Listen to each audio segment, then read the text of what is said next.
نبی کریم صلی اللہ علیہ وسلم کو اللہ تبارک و تعالیٰ نے ہر چیز عمدہ سے عمدہ عطا فرمائی، ہر چیز عمدہ سے عمدہ عطا فرمائی،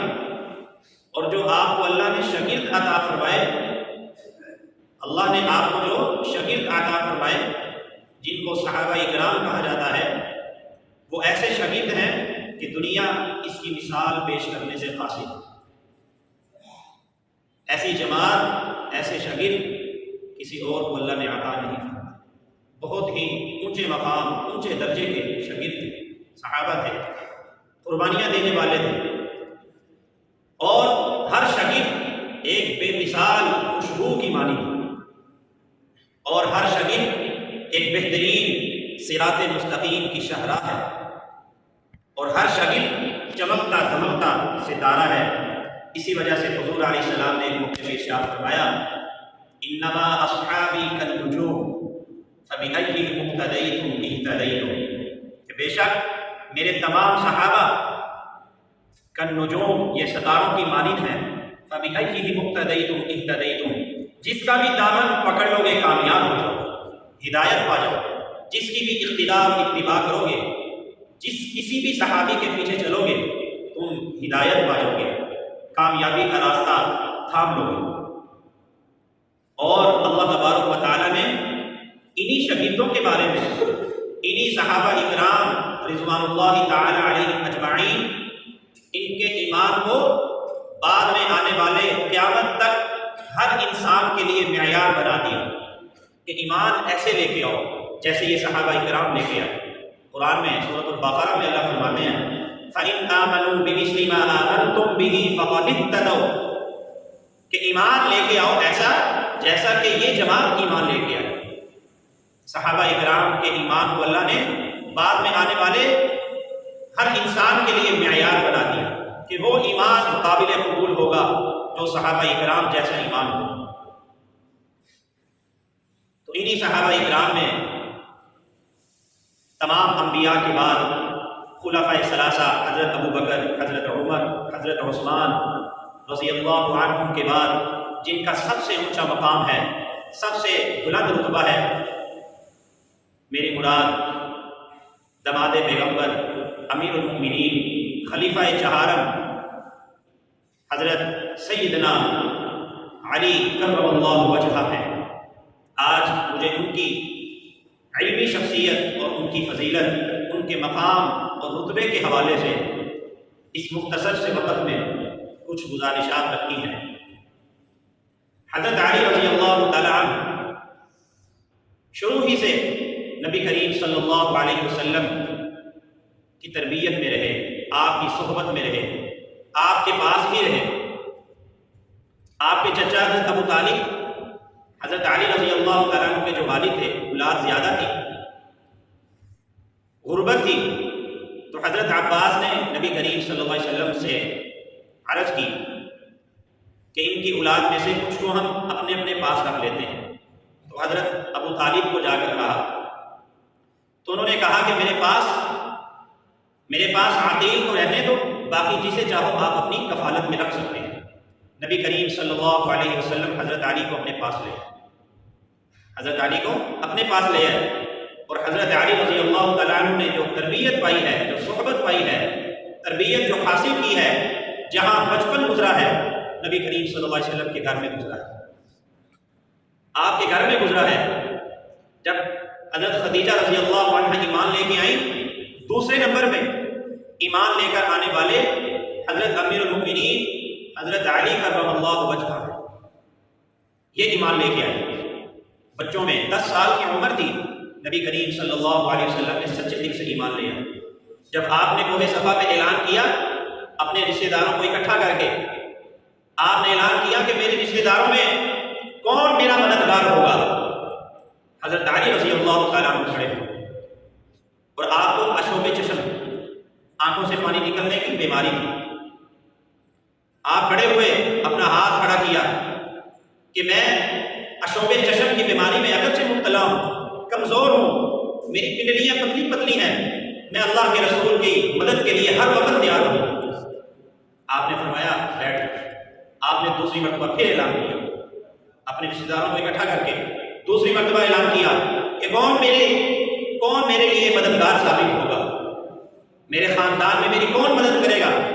حضرت علی رضی اللہ تعالیٰ عنہ دوسری مرتبہ پھر کھڑے، آپ نے پھر بٹھایا، تیسری مرتبہ حضور نے پھر اعلان کیا، تیسری مرتبہ بھی حضرت علی کرم اللہ وجہہ جو سب سے چھوٹے ہیں، چھوٹی سی عمر ہے، اور حضور کی مدد کے لیے کھڑے ہو گئے۔ 3 دفعہ حضور نے اعلان کیا اور تینوں دفعہ حضرت علی رضی اللہ تعالیٰ عنہ کھڑے۔ دوسرے نمبر پہ اسلام لے کے آنے والے نبی کریم صلی اللہ علیہ وسلم کے بارے میں اللہ فرماتے ہیں اِنَّكَ لَعَلَىٰ خُلُقٍ عَظِيمٍ، کہ آپ اخلاق کے اعلیٰ پیمانے پر فائز ہیں۔ تو جنہوں نے تربیت ہی حضور کے گھر سے پائی ہے اور ساری زندگی حضور کے پاس رہے، حضور کی کفالت میں رہے، تو ان کے اخلاق کا معیار کیسا ہو؟ حضرت علی رضی اللہ تعالیٰ عنہ بھی حضور جیسے اخلاق میں رنگے ہوئے تھے، بہت ہی عمدہ اخلاق کے مالک تھے اور بڑے بہادر بھی تھے۔ نبی کریم صلی اللہ علیہ وسلم نے جب ہجرت فرمائی مکہ مکرمہ سے مدینہ منورہ کی طرف، گھر کے چاروں اطراف میں کافروں نے محاصرہ کر رکھا ہے، تلواریں ہاتھ میں ہیں، ناپاک ارادے سے نبی علیہ السلام کے گھر کا محاصرہ کیے ہوئے ہیں کہ آج نعوذ باللہ قریش کے قبیلے والے سارے مل کے آج محمد صلی اللہ علیہ وسلم کا العیاذ باللہ کام ختم کر دیں گے۔ ان حالات میں کہ جب کافروں نے محاصرہ کر رکھا ہے، نبی کریم صلی اللہ علیہ وسلم نے حضرت علی کرم اللہ وجہہ سے فرمایا کہ آپ میرے بستر پہ لیٹ، میری چادر اوڑھ لو، میرے بستر پہ لیٹ جاؤ، میری چادر اوڑھ لو، یہ میری امانتیں ہیں، یہ درہم ہے، یہ دینار ہیں، یہ فلانی چیزیں ہیں، یہ امانتیں صبح کے وقت جن کی امانتیں ہیں ان کو واپس کروا کے، ان کو واپس کر کے آپ بھی مدینہ کی طرف ہجرت کر رہے ہیں۔ نبی کریم صلی اللہ علیہ وسلم حضرت علی کو اکیلے وہاں لٹا کے بستر پہ خود اس جم غفیر کے درمیان سے گزر گئے۔ روایت میں آتا ہے کہ آپ علیہ السلام نے سورہ یاسین کی تلاوت شروع فرمائی اور مٹی اٹھا کے کافروں کی طرف پھینک دی اور درمیان سے آرام سے گزر گئے، سیدھے حضرت ابوبکر صدیق رضی اللہ عنہ کے گھر میں تشریف لے گئے۔ جب صبح ہوئی، کافر لوگ اندر آئے اور چادر اوپر سے اٹھائی، حضرت علی رضی اللہ تعالیٰ عنہ پوچھا کہ حضور کہاں ہیں؟ حضرت علی فرمانے لگے کہ پہلے گھر کا محاصرہ تم لوگوں نے کر رکھا ہے، میں تو یہاں لیٹا ہوں۔ حضور علیہ السلام کہاں ہیں اس کی خبر تو آپ لوگوں کو ہونی چاہیے، مجھ سے پوچھ رہے ہو؟ گھر کا محاصرہ تم لوگوں نے کر رکھا ہے، حضور علیہ السلام رات کو یہیں سے گئے ہیں، اس کی خبر، اس کا علم تو تمہیں ہونا چاہیے۔ تو حضرت علی رضی اللہ تعالیٰ عنہ فرمایا کرتے تھے موت کا تو کسی کو علم نہیں ہے کب آ جائے، صبح کس نے دیکھی ہے؟ فرماتے ہیں کہ ایک رات ایسی تھی جب مجھے اطمینان تھا کہ میں صبح ضرور کروں، میں صبح ضرور کروں گا۔ پوچھا گیا وہ کون سی رات؟ حضرت علی رضی اللہ تعالیٰ عنہ فرمایا کہ وہ ہجرت کی رات تھی جب حضور نے مجھے فرمایا تھا کہ صبح کے وقت یہ امانتیں واپس کر کے آپ بھی ہجرت کر کے مدینہ منورہ تشریف لے آنا۔ تو مجھے یقین تھا میں صبح ضرور کروں گا، کیونکہ حضور نے فرما دیا ہے کہ صبح کے وقت یہ امانتیں واپس کرنی ہیں۔ اس رات کو، وہ رات میرے بڑے اطمینان والی تھی، وہ رات میری بڑی اطمینان والی تھی۔ اس سے پتہ چلتا ہے کہ حضرت علی رضی اللہ تعالیٰ عنہ کتنے بہادر تھے۔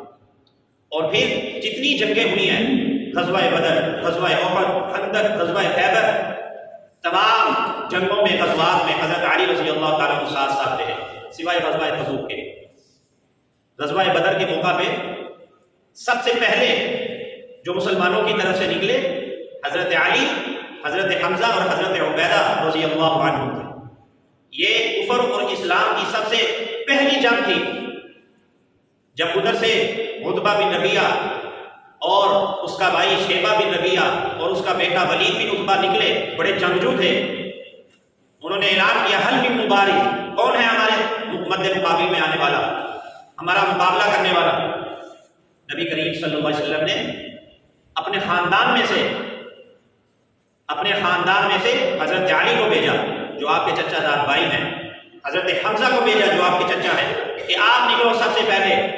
جن کا تعلق محمد صلی اللہ علیہ وسلم کے خاندان سے ہے۔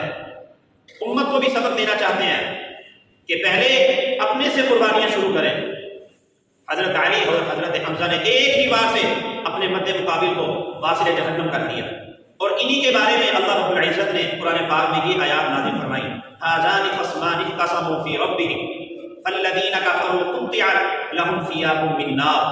ان دو گروہوں کے بارے میں اللہ تبارک و تعالیٰ نے یہ آیات نازل فرمائی، جس میں ان تین حضرات ان کے مقام کو اللہ تبارک و تعالیٰ نے بیان فرمایا، ان کے جنتی ہونے کو بیان فرمایا۔ حضرت علی رضی اللہ تعالیٰ عنہ نے غزوہ احد میں بھی بڑے کارنامے سر انجام دیے۔ غزوہ خندق کے موقع پہ جب درمیان میں خندق کھودی گئی تھی، جو اس طرف سے سب سے بڑا شخصوار تھا، جس کا نام بولتا تھا، جس کی پہلوانی مشہور تھی، جس کی ایک ہیبت تھی، جس کا نام عامر بن عبدود تھا، بڑا شخصوار تھا، اس نے وہ خندق پار کی اور اعلان کیا کہ کوئی میرے سامنے آئے۔ وہ بڑے اونچے قد کا تھا، حضرت علی رضی اللہ تعالیٰ عنہ درمیانے قد کے تھے۔ جب حضرت علی رضی اللہ تعالیٰ عنہ سامنے آئے، اس نے اشعار پڑھے، اس نے للکارا۔ حضرت علی رضی اللہ تعالیٰ عنہ کو نبی کریم صلی اللہ علیہ وسلم نے اپنی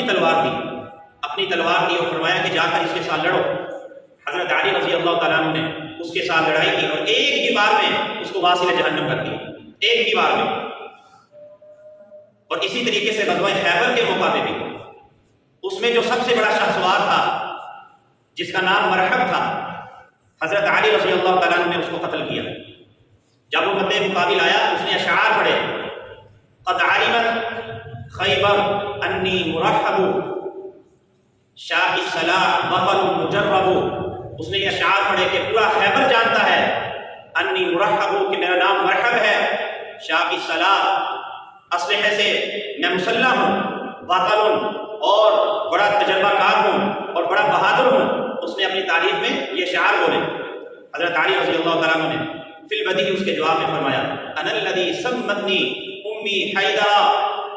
کہ میں وہ ہوں کہ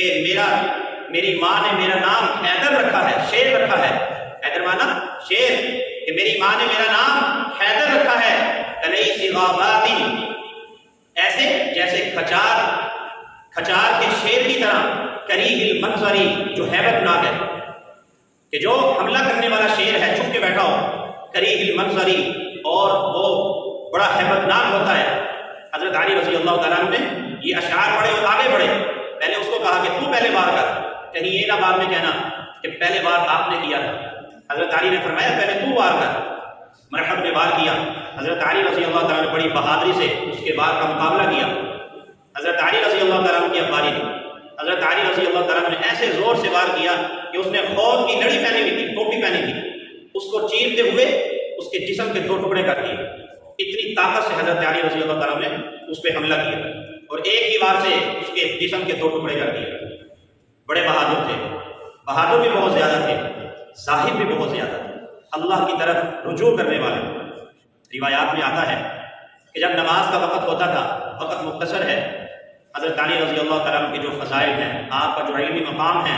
20 سے 25 منٹ میں ہم اس کا احاطہ نہیں کر سکتے۔ اس کے لیے ہم گھنٹوں لگے رہے، حضرت علی کے فضائل نہیں بیان کیے جا سکتے۔ حضرت علی رضی اللہ تعالیٰ عنہ کے بارے میں آتا ہے کہ جب نماز کا وقت آتا تھا، ان کے چہرے کا رنگ بدل جاتا تھا اور جسم میں کپکپی طاری ہو جاتی تھی، اور فرمایا کرتے تھے جب لوگ ان سے پوچھتے کہ حضرت جب نماز کا وقت آتا ہے آپ کے چہرے مبارک کا رنگ بدل جاتا ہے اور آپ کے جسم میں کپکپی طاری ہو جاتی ہے، حضرت علی رضی اللہ تعالیٰ فرماتے تھے کہ اب اس امانت کا وقت آ چکا ہے، اب اس امانت کی ادائیگی کا وقت آ چکا ہے جس امانت کو اللہ نے آسمانوں اور زمین کے سامنے پیش کیا، انہوں نے اس کا بوجھ اٹھانے سے انکار کر دیا۔ یہ وہ امانت ہے کہ جس امانت کے اٹھانے کو اللہ نے آسمانوں پہ پیش کیا، زمین پہ پیش کیا کہ اس کو اٹھاؤ، لیکن آسمان نے اور زمین نے اس بوجھل چیز کے اٹھانے سے انکار کر دیا۔ اس امانت کی ادائیگی کا وقت آ چکا۔ حضرت علی رضی اللہ تعالیٰ عنہ نماز پڑھتے تھے، بڑے منہمک ہو گئے۔ ایک مرتبہ ایک جنگ میں ان کو تیر لگا، ران میں تیر لگا اور آر پار ہو گیا، کافی زخمی بھی ہوئے، نکالنے کی کوشش کی گئی لیکن بہت ان کو تکلیف ہوئی۔ ایک صحابی تھے، وہ کہنے لگے کہ ابھی چھوڑ دو۔ جب حضرت علی رضی اللہ تعالیٰ عنہ نماز کی نیت باندھیں گے، نماز کے لیے کھڑے ہوں گے، نماز پڑھنے کے دوران یہ تیر نکال لیں، چنانچہ حضرت علی رضی اللہ تعالیٰ عنہ جب نماز کا وقت آیا، زخمی حالت میں ہے، تیر اندر ہی ہے، نماز پڑھنی شروع کی، جب خوب منہمک ہوئے، لوگوں نے تیر نکال لیا، حضرت علی رضی اللہ تعالیٰ عنہ نماز پڑھ کے فارغ ہوئے، لوگوں سے پوچھا اپنی حالت پہ غور کیا یا تیر نہیں ہے؟ لوگوں نے بتایا جب آپ نماز میں مصروف ہوئے تو ہم نے تیر نکال لیا۔ نماز میں اللہ کی طرف اتنے متوجہ ہوئے، جیسے ایک حدیث میں آتا ہے، نبی علیہ السلام فرماتے ہیں کہ اللہ کی ایسی عبادت کرو، اللہ کی ایسی عبادت کرو کہ گویا آپ اللہ کو خود دیکھ رہے ہیں۔ اگر اس درجے کا ایمان اور یقین نہیں ہے تو اس یقین کے ساتھ نماز پڑھو کہ اللہ کی عبادت کرو کہ اللہ آپ کو دیکھ رہا ہے، اللہ آپ کو دیکھ رہا ہے۔ پہلا درجہ کون سا ہے کہ آپ اللہ کو خود دیکھ رہے ہیں، یہ سب سے بڑا درجہ ہے۔ حضرت علی رضی اللہ تعالیٰ عنہ اس درجے پر فائز تھے کہ اللہ کے ساتھ عبادت میں اللہ کی طرف اتنے متوجہ ہوتے تھے کہ بالکل پرواہ نہیں رہی اور ان کو تکلیف کا احساس بھی نہیں ہوا۔ اتنے بڑے عابد تھے، اتنے بڑے رجوع اللہ کی طرف بار بار رجوع کرنے والے تھے، اور اپنے مد مقابل لوگوں کو معاف کر دینے والے تھے۔ بے انتہا قصے ہیں، وقت مختصر ہے۔ جب ان پہ وار کیا گیا، عبد الرحمن ابن ملجم اس بدبخت کا نام تھا، جس نے حضرت علی رضی اللہ تعالیٰ عنہ کی عادت شریفہ یہ تھی کہ صبح تہجد سے پہلے رات کے تیسرے حصے میں مسجد میں تشریف لے آتے تھے، فجر کی نماز خود پڑھاتے تھے، تیسرے حصے میں مسجد میں تشریف لے آتے، روزانہ ان کا یہی معمول تھا۔ تو اس عبد الرحمن ابن ملجم نے 40 دن اس تلوار کو زہر میں بھگو کے رکھا کہ اس تلوار سے میں نعوذ باللہ حضرت علی رضی اللہ تعالیٰ کو شہید کروں۔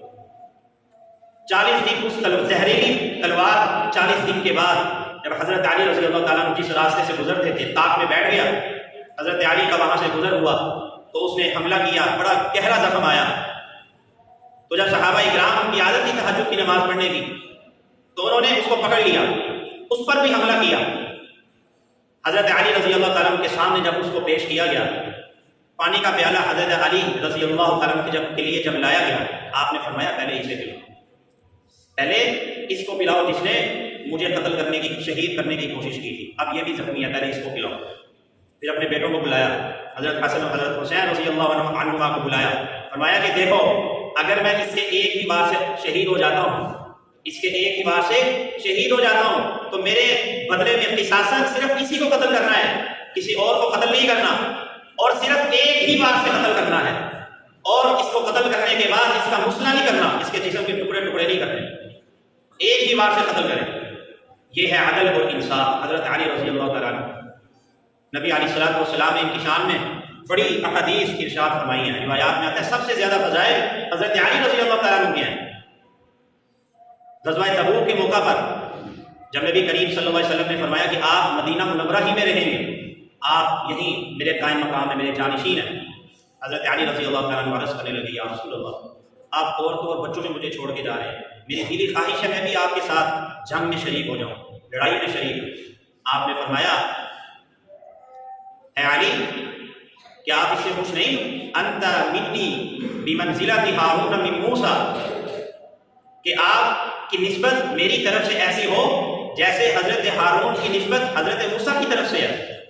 لیکن انہ لا نبی بعدی، لیکن میرے بعد کوئی نبی نہیں آئے، کہ جو رتبہ اور مقام حضرت موسیٰ کی طرف سے حضرت ہارون کو ملا تو یہی مقام اور رتبہ میری طرف سے آپ کو مل رہا ہے۔ اور آپ فرمایا کرتے تھے، حضرت علی ایک مرتبہ قسم اٹھا کے فرمایا والذی فلق البر وبرأ النسم والذی فلق الحب وبرأ النسم، یہ قسم ہے اس ذات کی جس نے دانے کو پھاڑ کے اس کا درخت بنایا اور جان کو پیدا کیا۔ فرمایا کہ نبی علیہ السلام نے میرے ساتھ یہ عہد کیا ہے کہ میرے سے صرف مومن ہی محبت کر سکتا ہے، اور لا یبغضنی الا منافق، اور میرے سے دشمنی صرف منافق ہی رکھ سکتا ہے۔ اور ایک موقع پہ جب کچھ لوگوں نے حضرت علی رضی اللہ تعالیٰ عنہ کے فیصلوں پہ ناراضگی کا اظہار کیا، نبی علیہ السلام سے شکایت کی، خطبہ حجۃ الوداع کے موقع پر سن 10 ہجری کو،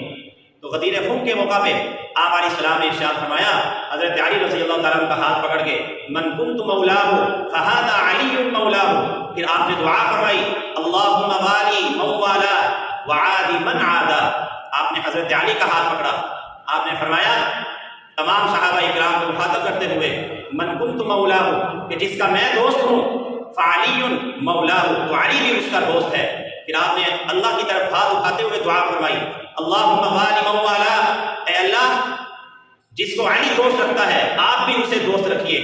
اور علی علی کا جو دشمن ہے آپ بھی اس کے ساتھ دشمنی رکھیے۔ نبی کریم صلی اللہ علیہ وسلم نے اتنی بڑی سند عطا فرمائی، اور آپ علیہ الصلوۃ والسلام نے جنت کی بشارت عطا فرمائی، ابو بکر فی الجنہ وعمر فی الجنہ وعثمان فی الجنہ وعلی فی الجنہ، 10 صحابہ اکرام کا نام لیا۔ چوتھے نمبر پہ حضرت علی کرم اللہ وجہہ کا نام لیا۔ جنت دنیا میں رہتے ہوئے آپ نے جنت کی بشارت سنا دی۔ حضرت ابو بکر نے نکاح کا پیغام بھجوایا حضرت فاطمہ سے، آپ نے فرمایا ابھی اللہ نے فیصلہ نہیں کیا۔ حضرت عمر نے پیغام بھجوایا، آپ نے فرمایا ابھی فیصلہ نہیں کیا گیا۔ ان لوگوں نے حضرت علی رضی اللہ تعالیٰ عنہ کو مشورہ دیا، حضرت علی رضی اللہ تعالیٰ عنہ نے حضرت فاطمہ الزہرا رضی اللہ عنہا کے نکاح کے لیے پیغام بھجوایا، حضور علیہ السلام نے اس کو قبول فرما لیا، اور اپنی سب سے چہیتی بیٹی حضرت علی رضی اللہ تعالیٰ عنہ کے نکاح میں عطا فرما۔ حضرت علی رضی اللہ تعالیٰ عنہ کے بہت زیادہ فضائل ہیں، اور حضرت علی کا جو علمی مقام ہے آپ نے فرمایا قضاءہم علی، سب سے بہترین فیصلہ کرنے والے وہ علی ہیں۔ تو حضرت علی رضی اللہ تعالیٰ عنہ کی جو زندگی ہے اس سے جو ہمیں سبق ملتا ہے زہد کا، رجوع الی اللہ کا، اللہ سے تعلق کا، ہمیں اپنے اندر ان چیزوں کو پیدا کرنا چاہیے۔ اللہ رب العزت سے دعا ہے مجھے بھی آپ حضرات کو بھی اس پر عمل کرنے کی، حضرت علی رضی اللہ تعالیٰ عنہ سے محبت کرنے کی، حضرت علی کے نقش قدم پہ چلنے کی توفیق عطا فرما دے۔ آخر میں یہ رجب کا مہینہ ہے، نبی علیہ الصلوۃ والسلام جب رجب کا مہینہ شروع ہوتا تھا تو یہ دعا فرمایا کرتے تھے، آپ بھی میرے ساتھ یہ دعا فرما لیجئے، اللہم بارک لنا فی رجب و شعبان وبارک لنا فی رمضان، اور ایک روایت میں ہے وبلغنا فی رمضان۔ نبی علیہ الصلوۃ والسلام رجب کا چاند دیکھتے ہی یہ دعا فرمانا شروع ہو جاتے تھے کہ اے میرے پروردگار رجب اور شعبان کے مہینے میں ہمارے لیے برکتیں اور خیریں عطا فرما، اور ہمیں اتنی زندگی عطا فرما دیجیے کہ اب ہم رمضان تک بھی پہنچ جائیں۔ جب آپ نے ہمیں رجب عطا فرما دیا تو اب ہمیں اپنی رحمت سے رمضان بھی عطا فرما دیجیے۔ دعا ہے اللہ رب العزت سے مجھے بھی آپ حضرات کو بھی جو کہا گیا سنا گیا اس پر